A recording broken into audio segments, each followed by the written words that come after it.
Adrian Santin, fui o 94º colocado da região de Cascavel para policial militar. E eu queria falar um pouquinho aqui sobre o Gabarito Agel, que me ajudou nessa minha conquista aí, com seus ótimos professores, as lives, mentorias, principalmente a forma de revisão através do Kahoot, que foi de extrema importância. Eu sou da turma 22 e tamo junto.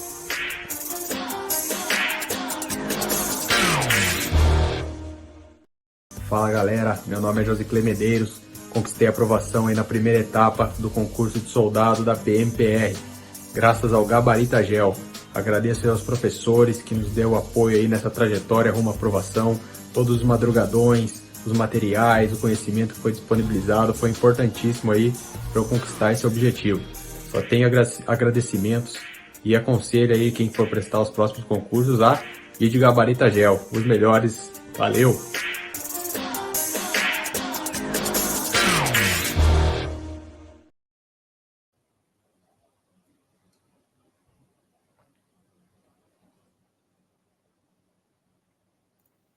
Fala galera, beleza? Professor Max Atualidades aqui, boa noite, como é que vocês estão? Mais uma live aqui falando sobre o bloco 8, Realidade Brasileira. Lembrando, nós somos o Gabarito Agel, a plataforma mais preparada nesse certame em relação a essa disciplina da realidade brasileira, porque ela envolve atualidade, sociologia, geografia, história, tudo, né, numa estrutura de como entender o processo brasileiro. Essas aulas precisam estar conectadas, né, os professores precisam entender desse processo de modo geral. Então, te convido a já se inscrever aqui no nosso canal, já deixa o like. E lembrando, né, o nosso curso do Gabarito Agel Concursos para Realidade Brasileira ainda está com lote promocional. Você vê aqui no link na descrição, você consegue entrar no curso e ter acesso ao melhor processo que você vai ter, o melhor projeto aí na aprovação do bloco 8 em Realidade Brasileira, aquela disciplina que realmente vai ser a diferencial, beleza? Então, boa noite, já me fala da onde que você é, eu sou o professor Max Atualidades e gostaria muito que você estivesse aqui junto conosco, já me manda aí da onde que você é e vamos que vamos. Bom, hoje nós vamos falar sobre a dinâmica social do Brasil, estratificação, desigualdade, exclusão social, segregação socioespacial, tema aí fundamental nesse certame. Bom, então a gente inicia com, né, o que pede a realidade brasileira. Então, dentro dos 15 itens que ela pede, a gente vai falar hoje, né, dentro dos temas ligados à ideia da exclusão social, da segregação, a gente vai perceber que o tópico 4, dinâmica social no Brasil, estratificação, desigualdade e exclusão social, assim como nós temos também o processo da segregação socioespacial do 12, infraestrutura urbana e segregação socioespacial. As questões que nós vamos discutir ao longo dessa aula aqui estão relacionadas ao ponto 4 e ao ponto 12, mas óbvio, né, que ela também abrange aí outros setores, né, que estão dentro desses 14 itens. Lembrando, essa é uma disciplina extremamente ampla, tá? É importante que você não veja simplesmente por um viés, é importante o entendimento de Brasil e esse processo começa a se tornar mais comum agora a partir dos próximos concursos. O governo já deixou claro, né, em outros concursos já colocou a disciplina de realidade brasileira. Então, uma maioria dos concursos a partir de agora vão ter também essa disciplina. Combinado? Bom, então a gente segue na sequência aqui com a nossa primeira questão, né? Gentrificação e especulação imobiliária. O que é o conceito de gentrificação? É aquele conceito de revitalizar as áreas centrais, principalmente, áreas que estão abandonadas, ou áreas que, para o setor imobiliário, não são áreas mais tão importantes, tão valorizadas. O governo, muitas vezes, deixa aquelas áreas paradas, você tem ali moradores de rua, você tem usuários de droga, né? Você, muitas vezes, torna aquela área um pouco perigosa, pelo viés, muitas vezes, da questão imobiliária.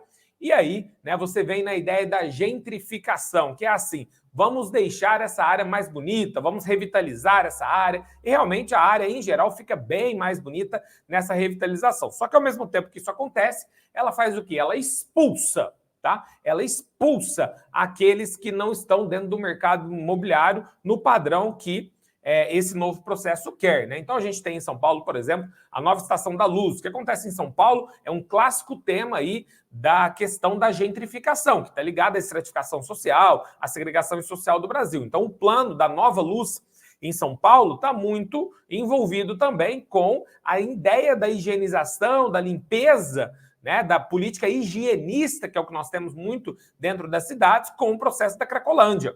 Então, se tenta levar isso para longe, para que aquele setor fique bonito, fique revitalizado, fique melhor e também custe mais, privatize, camarotize o processo dentro da cidade. Então, o tema de gentrificação vem a especulação imobiliária, ou seja, o aumento do preço no valor do terreno, no valor da área dentro da cidade. Isso faz com que eu expulse, que eu mude a estrutura de quem mora naquele lugar. Você não mais vai morar aqui. Por quê? Porque o seu padrão construtivo, o seu padrão de vida, mesmo que você não seja alguém que vive na informalidade do processo social ali, né, dentro, seja um morador de rua e tudo mais, se você tem a sua casa dentro do processo e que você teve ali essa grande especulação imobiliária, o que acontece muitas vezes?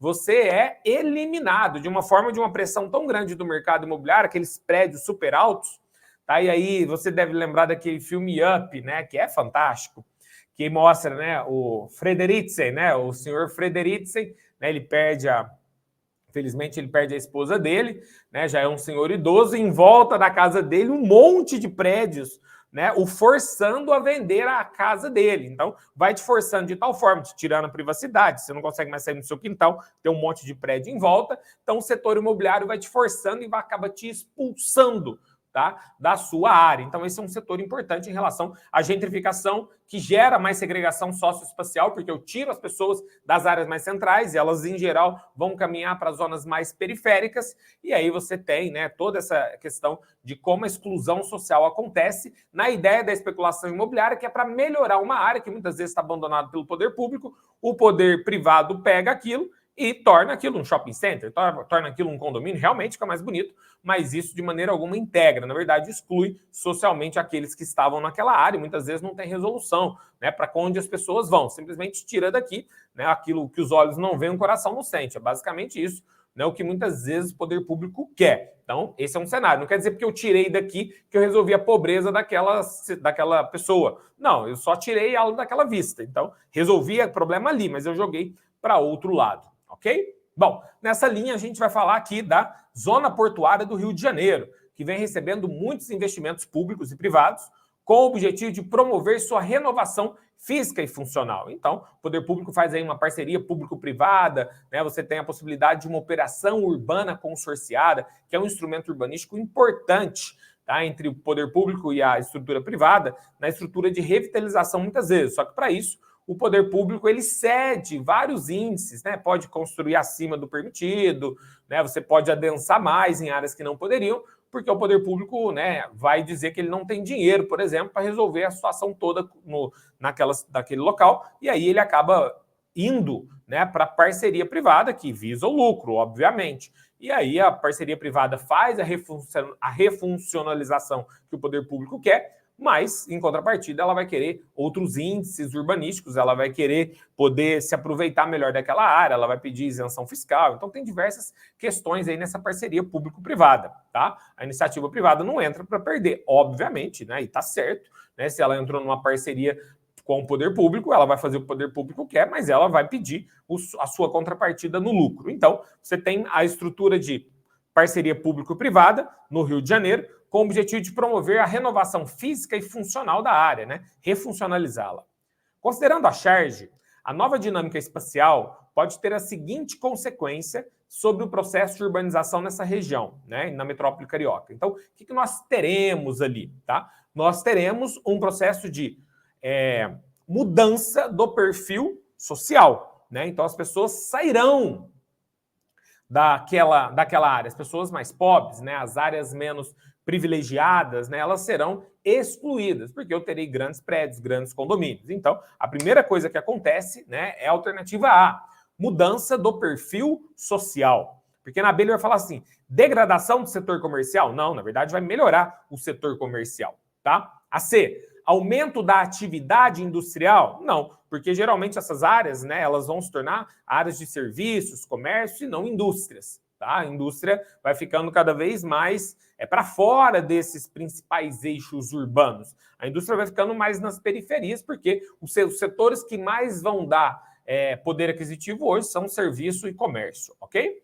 Então não é a C. E a D, redução da acessibilidade viária. Não, na verdade você vai ter grandes avenidas nessas áreas, né? Avenidas com shopping centers, né? Avenidas centrais, quando a iniciativa privada entra fazendo essa ideia da gentrificação. Combinado? Então, o que pode acontecer num setor igual esse? A mudança do perfil social. Vai ter um perfil social mais de classe de maior poder aquisitivo. Combinado? Bom, então a questão 1 é letra A. Vamos para 2? Trata-se de um gigantesco movimento de construção de cidades, necessário para o assentamento residencial dessa população, bem como de suas necessidades de trabalho, abastecimento, transportes, saúde, energia, água, etc.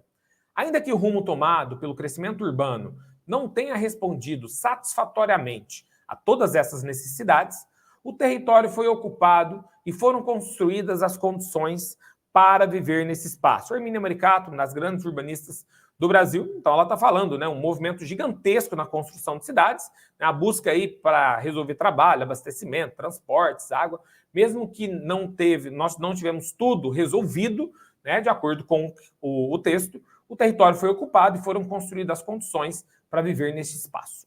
Bom, a dinâmica de transformações das cidades tende a apresentar como consequência a expansão das áreas periféricas. Né? Muita gente na cidade, o poder aquisitivo, né, ele não é igual, então você tem especulação imobiliária, que geralmente quem tem muita terra são poucas pessoas, quem tem muitas áreas urbanas, e aí elas vão esperando valorizar esse processo. Você vai para a cidade, não consegue pagar pelo valor do terreno, e a tendência é que a cidade vai crescendo espraiada e por buracos, ou seja, a cidade cresce por saltos, porque ela não cresce de maneira contígua, ela não cresce de maneira estrutura concêntrica, ela cresce espraiada, esticada e cheia de buracos, e nesses buracos são os terrenos que estão em especulação, enquanto eu tenho lá na ponta da cidade, quase na zona rural, áreas periféricas no valor onde muitas vezes a maioria da população consegue comprar um terreno, ok? Então, dessa dinâmica das transformações das cidades, né, tende a apresentar como consequência a expansão de áreas periféricas. Perfeito. Vamos lá. A. Direcionamento maior do fluxo de pessoas, devido à existência de um grande número de serviços. A maioria dos serviços fica concentrado nas áreas de maior poder aquisitivo. Então, não é por isso que eu tenho maior fluxo de pessoas, tá? O maior fluxo de pessoas é porque a grande parte da população não consegue entrar, né, no mercado imobiliário, não consegue estar, né, onde realmente as melhores condições de vida acontecem, tá? Então, não é a A. A B, delimitação de áreas para uma ocupação organizada do espaço físico, melhorando a qualidade de vida. Não é, infelizmente, não é assim que acontece o planejamento urbano das nossas cidades, tá? Então, não é a letra B, né? Não delimita uma ocupação organizada, aqui vai ter um espaço físico melhor, nós vamos crescer de forma organizada. Não é, tá? Infelizmente.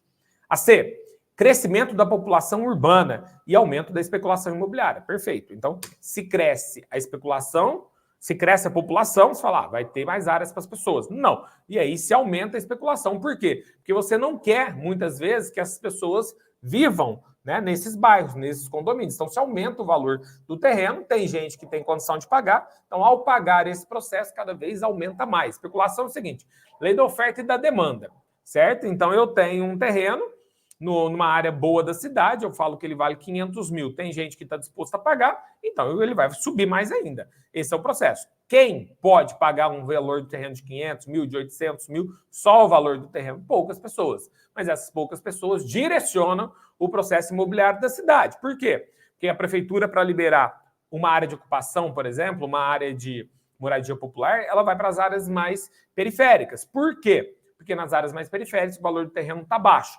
Mas a prefeitura tem o que fazer nos chamados planos diretores, tá? Então, os planos diretores das cidades podem usar instrumentos como zonas especiais de interesse social, né? Podem impor áreas de preferência, chamado direito de preempção, que a prefeitura reserva áreas da cidade, tá?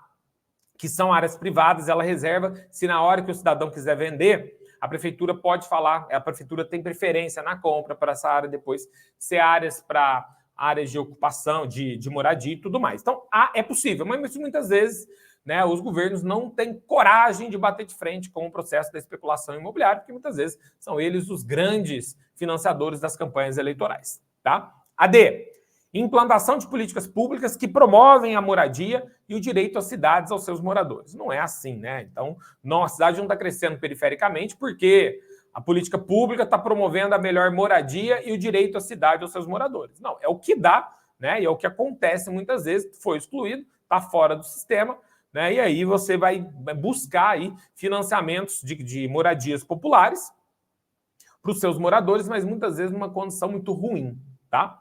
Aí, reurbanização de moradias nas áreas centrais. Não. Reurbanização para gentrificação. Reurbanização para os prédios, para os condomínios, e não para moradia nas áreas centrais. Deveria ser assim, mas não é.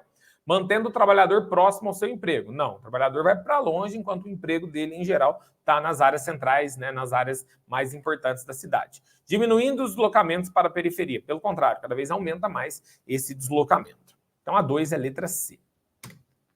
A 3. O processo de gentrificação aparece como um dos elementos de uma permanente reestruturação urbana. Né? A gentrificação, aquela reestruturação que a gente falou, né? Que é a melhoria, né? Principalmente da questão estética, tá? da área, refuncionalizar uma área que muitas vezes está abandonada mesmo, tem problemas, mas isso acontece o quê? Eu não melhoro a vida de quem está ali, eu os expulso. Esse é o processo aí da gentrificação.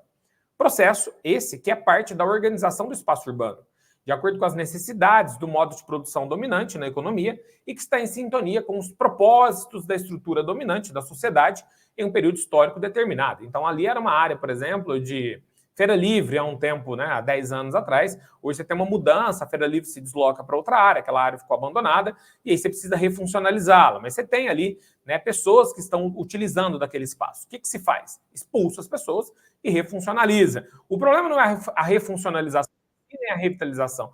O problema é expulsar essas pessoas para as outras áreas. Então, eu tiro dali e expulso para outra área, a outra área que resolva. Essa é uma das grandes críticas ao processo aí da gentrificação, ok? Bom, o termo em destaque no trecho acima vem se apresentando como um aspecto recorrente nas metrópoles brasileiras atuais e instrumentaliza-se pelo quê? Pelo recrudescimento espacial, né? Então, está fechando o perímetro urbano. Pelo contrário, está aumentando o perímetro urbano cada vez mais pelo processo periférico. B, pela fragmentação das atividades econômicas nos bairros centrais, pela inserção das áreas periféricas nos ciclos comerciais. Não é isso. Não há uma integração, tá? Na verdade, da periferia se tem menos coisas e se tem que se dirigir num processo, muitas vezes, do transporte urbano para se dirigir para as áreas centrais. Então, não está havendo uma integração com as periferias. C, pela alta segregação espacial praticada pelas classes dominantes, tá? Então, isso realmente acontece, né? Uma alta segregação que é morar em condomínios e tudo mais. Isso realmente está acontecendo. Mas o processo de gentrificação não é isso, tá? O processo de gentrificação é reordenar, tá? Que é o que ele vai pedir aqui na D, pelo reordenamento da cidade, que culmina na elitização da paisagem, tá? Então, o reordenamento da cidade se reorganiza para elitizar a paisagem e expulsar o cara de lá, tá? O cara que não tem poder aquisitivo, ele é expulso daquela área. Então, esse é o processo que vem acontecendo com a gentrificação. Eu reordeno, eu reorganizo, eu refuncionalizo, mas eu elitizo o espaço urbano, levando esse cara para fora do sistema formal dominante naquele momento. Então, vai para a periferia, fica longe daqui. Então, esse é o processo, então, que acontece, tá? Na 3. O processo de gentrificação, ele reordena a cidade e culmina nessa elitização da paisagem. Combinado? Então, letra D, a 3. A 4. Né, trazendo um exemplo de Barcelona, mas que vale, né, ao processo brasileiro, né, o texto vale para qualquer área, assim como a gente fez na questão 1. Então, em Barcelona, em 2012 e 2013, a cada 15 minutos, uma família recebia ordem de despejo. Desde então, o panorama da habitação mudou totalmente. Estamos assistindo uma onda de especulação imobiliária, ou seja, o aumento do valor do terreno, o aumento do valor, né, dos imóveis, que agora se foca no aluguel.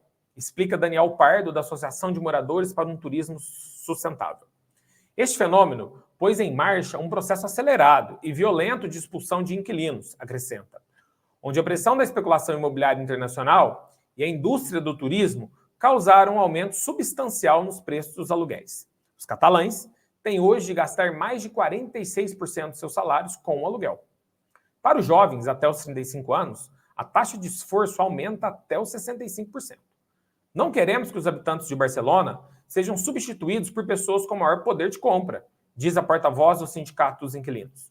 Só em Barcelona, 15 fundos de investimento de imobiliário possuem 3 mil apartamentos. Ou seja, você compra esses apartamentos, tá? E aí você vai alugar. E aí, principalmente para uma cidade turística igual Barcelona, você sobe o valor, o cara fica lá por temporada, mas ao mesmo tempo você expulsou os moradores da área. Você vem substituindo, porque você tem alguém com mais poder aquisitivo que o morador daquela residência. É isso que vem acontecendo, né, em Barcelona, no Rio de Janeiro, vem acontecendo em Recife, em diversas cidades do mundo, tá? Então, os habitantes querem a sua cidade de volta. Olha que interessante, né? Texto de 2018. Os conceitos que explicam as dinâmicas urbanas descritas no excerto são financeirização e industrialização? Não, né? Então, não estamos falando de industrialização, nós estamos falando do mercado imobiliário, tá? Que está causando o quê? Tá? Está causando para a gente o quê? Uma gentrificação? Sim, né? Que é aquele processo que a gente combinou, né, que é o processo aí da reorganização do espaço urbano em diversas outras facetas para elitizar o espaço. Isso gera o quê? Segregação. Então, letra B é a letra correta, tá? A C, aglomeração e conurbação? Não, conurbação é a junção de manchas urbanas entre cidades em regiões metropolitanas, não é isso. A D, industrialização não é industrialização, segregação sim. E a E, conurbação não e gentrificação sim. Portanto, a letra correta é a B. Pessoal, nós temos 3 aulas dentro do nosso curso com material de apoio para você sobre gentrificação, sobre essa linha da estratificação social no modelo histórico, sociológico, atual, do ponto de vista geográfico. Então, você vai ter tudo isso, né, trabalhado por diversos professores que são aí extremamente capacitados na realidade brasileira, ok? Então, você não perde tempo. Quer se preparar para o CNU Bloco 8, gente? Acompanhou nossa live aqui, tá vendo esse vídeo depois? Vem para dentro, o link está aqui na descrição, está aqui também, gabaritageoconcurso.com.br/CNU 2024. Vem aprender com os melhores, nós vamos te levar até a sua aprovação lá no Bloco 8 do CNU. Combinado? Eu sou o professor Max Atualidades, faço parte desse time que te levará a acertar mais de 90% das questões no Bloco 8 na questão de realidade brasileira. Valeu? Um grande abraço, te vejo dentro do nosso curso. Valeu, tchau!